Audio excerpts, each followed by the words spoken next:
and welcome to another episode of CBR Saga. It's Darren here with you, and we're talking Star Wars yet again. We are hopefully going to be the powerhouse behind Star Wars information going forward, and I'm joined with, speaking of powerhouses, two of the biggest when it comes to Star Wars lore, at least in my immediate friends group, the gentlemen themselves, Curtis Nash and Josh Gruber. How's it going, boys? Wonderful, Darren, wonderful. Hey, buddy. So, Star Wars. This has kind of been the longest we've gone in between, like, getting excited for Star Wars content. We had the new trilogies that were coming out. There was always TV shows. They were teasing Mandalorian. There was a good, 5 years where we had nothing but Star Wars to speculate about and be excited about. And now, with the state of the world currently, and with the fact that they're kind of giving a little bit of time to breathe between Star Wars movies, and then I don't know if they're rebooting or if they're just going to be expanding on the canon lore, but Rian Johnson, director of The Last Jedi, is making a Star Wars trilogy, and we're here to talk about why it's probably going to be the Old Republic,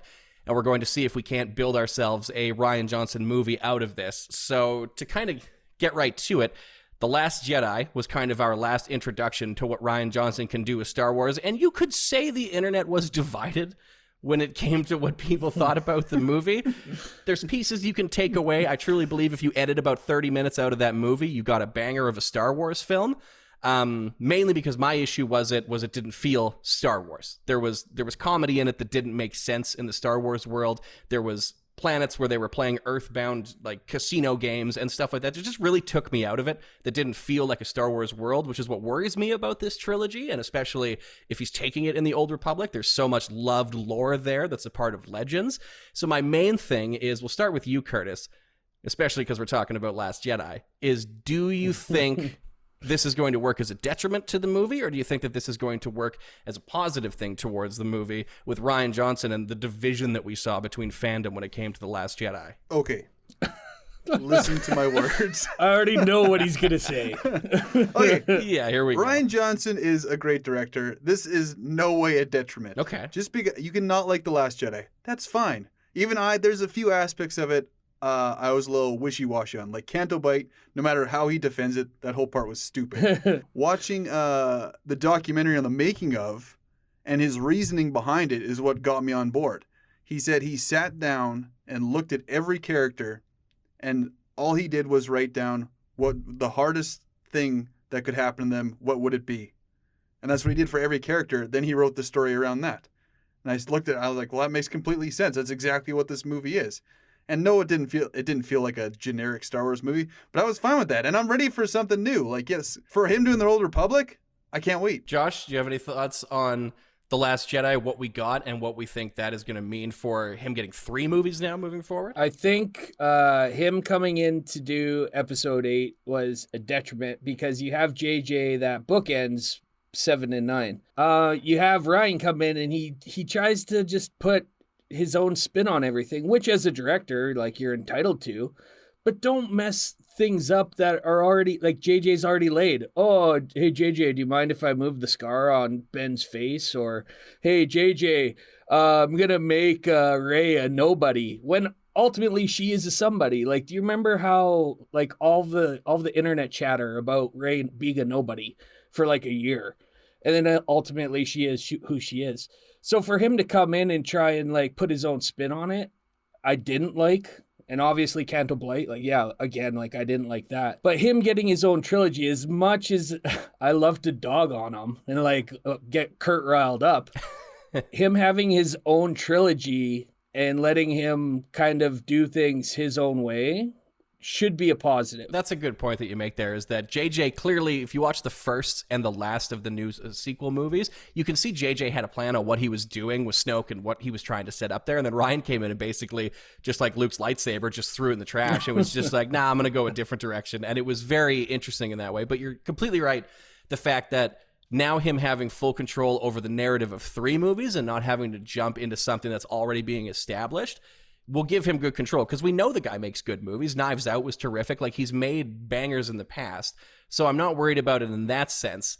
And you make a good point that giving him all 3 of those movies is going to kind of open it up for him to have creative control and not have to change things from what we were already speculating was going to happen. And speaking of those 2 different directors, you have J.J. Abrams, who does it was a lot of blue lights. It was a lot of lens flares. It was a lot of real flashy, like I think of when Kylo stops that blaster bolt and it's just the camera pans by. It was very J.J. Abrams. And Rian Johnson had his own kind of flair. You look at the stuff on Crate the Planet, really hard contrasting, bright reds over dark colors and things like that. What do you think when you're making an Old Republic movie, and what we know of the Old Republic from Legends and from the video games, what do you think an Old Republic in the sense of tone movie looks like? Is it gritty like Rogue One? Is it shiny like The Force Awakens? Or is it something else? Josh, what do you think? You have to go gritty. Yes, you have to thank go you. gritty because it's Old Republic. I mean, it's obviously we have like just touching on the books, like the High Republic stuff where like it's at its peak. It's, you know, it's very shiny. There's not really a lot of bad guys. The Jedi are at their peak. But when we're talking Old Republic, when there's thousands and thousands of Sith and like Jedi and like all it was war, you can't have a nice shiny piece. It has to be gritty. Mm-hmm. So to me, when I think of Old Republic, anything that I've read in Legends is dark. It's a little bit grittier, and that's definitely what I wanted to see. Yeah, of the few Legends books that I have read, like the Darth Bane trilogy and stuff like that, I remember texting you once, Kurt, just being like, man, like Bane is straight on disemboweling guys right now and like killing children on a farm. Like, this is darker than this Disney Star Wars I'm used to. And I was like, is this what it's all the books are like? And you're like, oh, they kind of change from time to time. Do you think that you agree with Josh in his point that if you're doing Old Republic, it needs to be darker and maybe more, not adult oriented, but like, 17 and up in the viewership? Oh, 100%. It has to be. Has to be gritty. It has to be dark. It's the Old Republic. Like, things aren't going well. It takes 10,000 years, but most of it is wars. Zack Snyder monochromatic is what I'm saying. That's what we need, that blue filter over everything. Just nice and slow motions. Slow motion. Make me a 4-hour Star Wars movie. So, okay, so with that theme in mind, it's going to be a dark, gritty Old Republic movie. Curtis, I know you have been chomping at the bit. When I was messaging you in our saga chat about having something ready for this, you were like, I don't even need to write anything down. Don't you worry about me. I have this movie planned out in my brain like a little girl planning her wedding. What is your Old Republic movie that you think Rian Johnson's going to be borrowing from? The characters, the directions? What does this 3-movie slate look like to you? As much as I've begged for decades that I want to see thousands of Sith versus thousands of Jedi, I think Rian Johnson should focus a little bit smaller on Darth Revan and Darth Malak, like what the first Old Republic Xbox games were about. And for the first movie, I'd want to see the Mandalorian War ending, because Revan and Malak were on the planet, and Revan challenged the leader of Mandalore to basically stop the war against the Jedi's orders. So he's like, no, I'm stopping this. I'm sick of all this fighting. I'm stopping this war. And he defeats him, and the Mandalorian's mask is given to him, and he asks where he got it from. And him and Malak track this mask down to an old Sith home planet, which in the books is Korriban, but obviously now would be Exegol. Right. I just want to take small parts, and when they get there, they get captured, and the leader of the Sith, like this Grand Master of the Sith that not many people knew about, and there's all these Sith warriors and everything around, and you could go back and kind of tell more of an origin of a Sith story, and he convinces them, like he turns them. And I think by the end of the first movie, I wanted to see them turn. And then the second movie, I'd like to see them just cause an all-out flippin' war back in the Republic, build up and try to take things over. And by the end of that movie, I want to see Revan and Malak have it out. Like, Revan's like, we can't be doing this. I made a mistake. And Malak's like, screw you, and tries to kill Darth Revan. Then the third movie, I want to see Darth Revan and Malak have it out again, but Darth Revan goes back to the Jedi. So you're kind of like, you're doing like the Rocky approach to thing, where in the second movie he's going to lose the big fight and then come back in the third movie beaten and battered and kind of rise back up and have that fight against Malak, and then another redemption arc. Like, Star Wars is all about redemption arcs. So you're thinking 3 movies and it's about Revan's redemption throughout those 3 films? We could even change it. I could even be happy with Darth Revan like dying or at the end. I don't care. Darth Revan is such a cool character, though. But I think I wanted to start on just this. I want to get a little taste of everything, because they're not doing these big expensive movies all the time. So I want to see like the end of the Mandalorian War, like everything leading up to it. Yeah, that'd be cool to see a bunch of battles and everything like that. But this is kind of like the buildup of the Sith again, and this is how they come out of hiding again to get to that point of thousands of Sith versus thousands of Jedi. See, and like Josh and I are in the same camp where like thousands of Sith versus thousands of Jedi is like, that's what I want. There was an old trailer for the Old Republic game that had exactly that. Oh, yeah. Where it was just, they were in a cave and there was a ship crashing and it was all out war. And that's, to me, what Star Wars is. You have Mandalorian, which is great. There's not many lightsabers and everything in it, but I love like Jedi versus Sith. But one thing that I've noticed that we haven't really gotten through prequels, through sequels, and through sequels of sequels is we haven't seen the creation of the Sith. When did they start? When did they start to fall away from the Jedi? When did they originally find Korriban? When did they start, like morphing and turning into these mutated versions of Jedi that then became super evil and then created the Sith? That's where I'd like to see these movies start, because we've always been aware that the Sith are around, or as like it's always been light side versus dark side.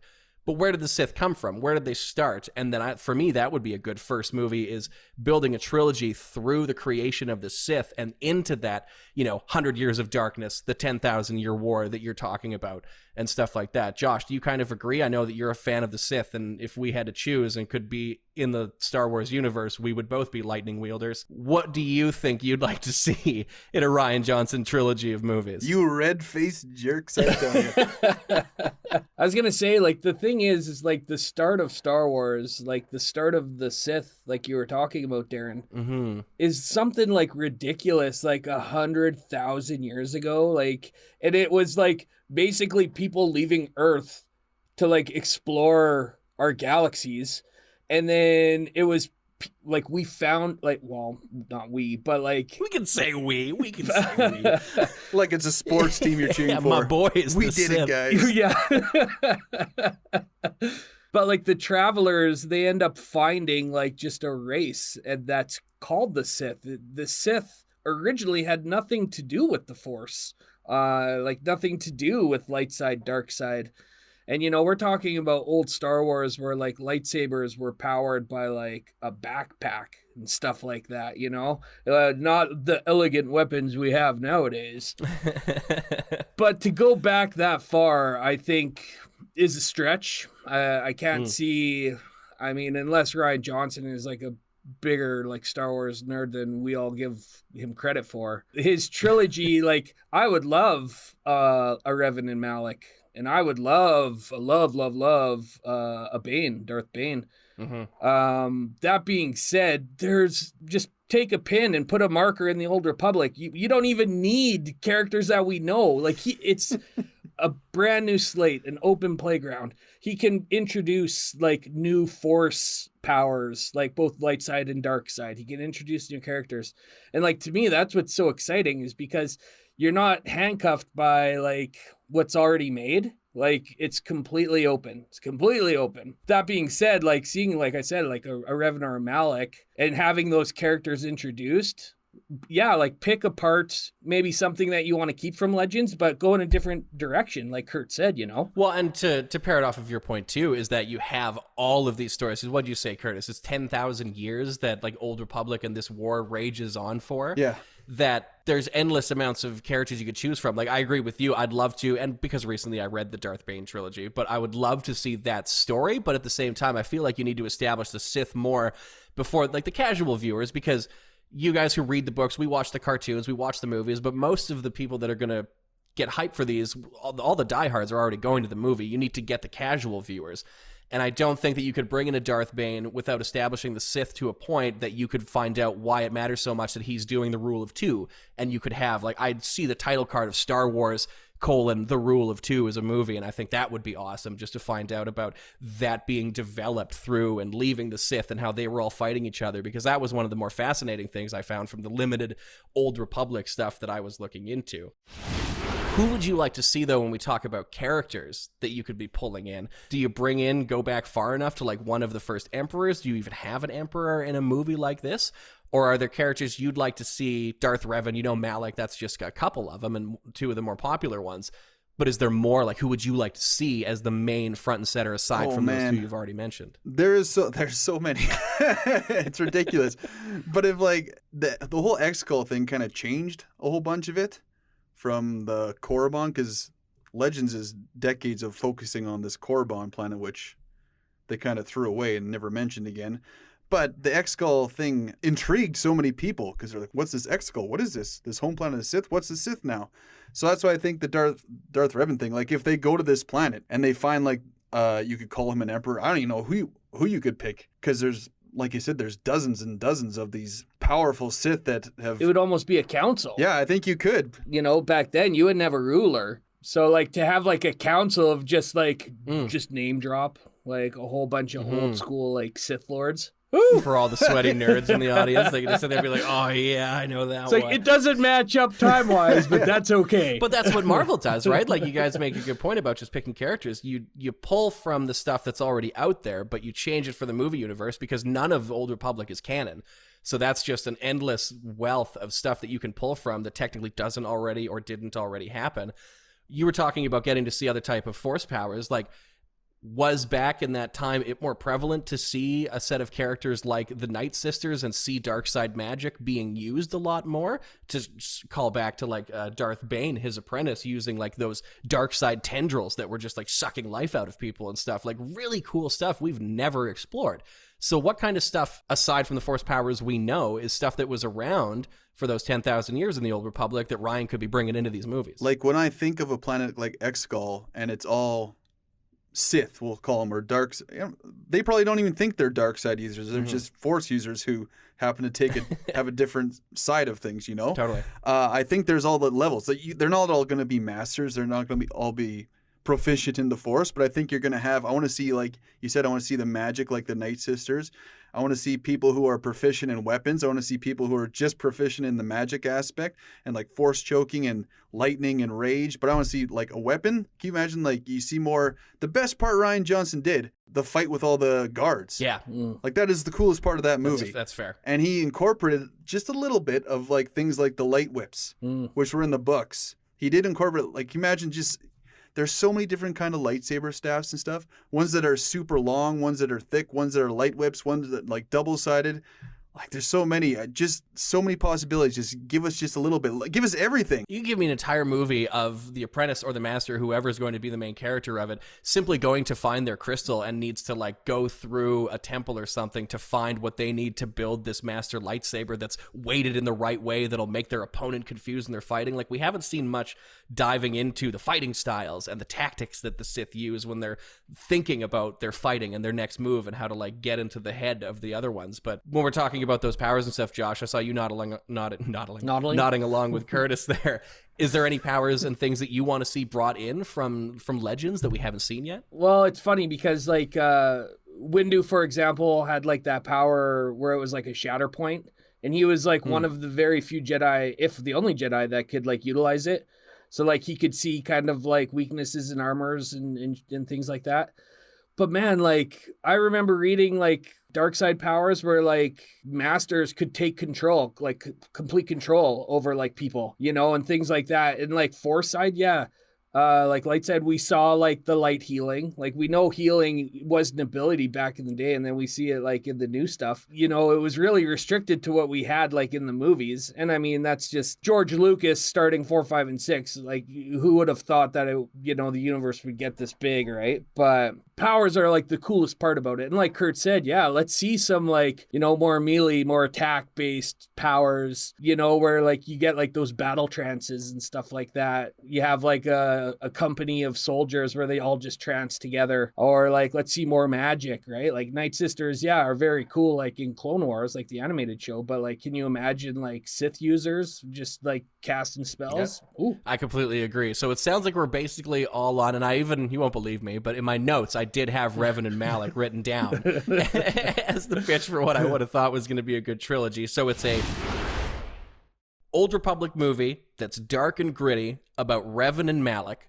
And as we get towards the end of the episode here, as per usual, when we're making these incredible movies, Disney, call us.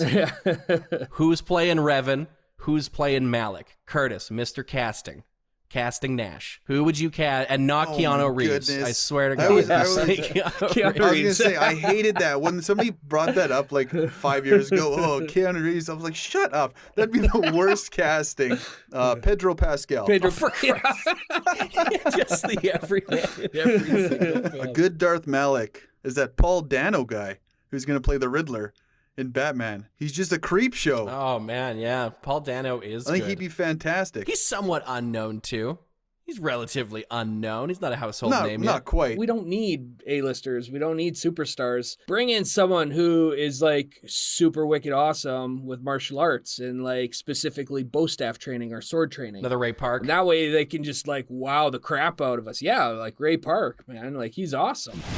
Those are our thoughts on what we think Rian Johnson's Old Republic trilogy is going to be about. But obviously, there's probably those of you who agree with us and those of you who do not. And we want everyone to argue in the comments. Who are you casting in this Old Republic movie? Do you think it's even going to be what we were talking about? What do you think could be the characters that they're going to bring into this? Let us know in the comments and keep that conversation going when it comes to this movie, because we don't know anything about like when it's being written, when it's supposed to be releasing. All we know is that it's happening. Yeah, pretty much. But as for that, we're all in the dark on this movie. Like hey? all the internet, it's all speculation till it comes out. Then we all get angry when we don't get what we want. Exactly. But hey, if there was no speculation, we wouldn't have a job for us. So we gotta really appreciate that fact.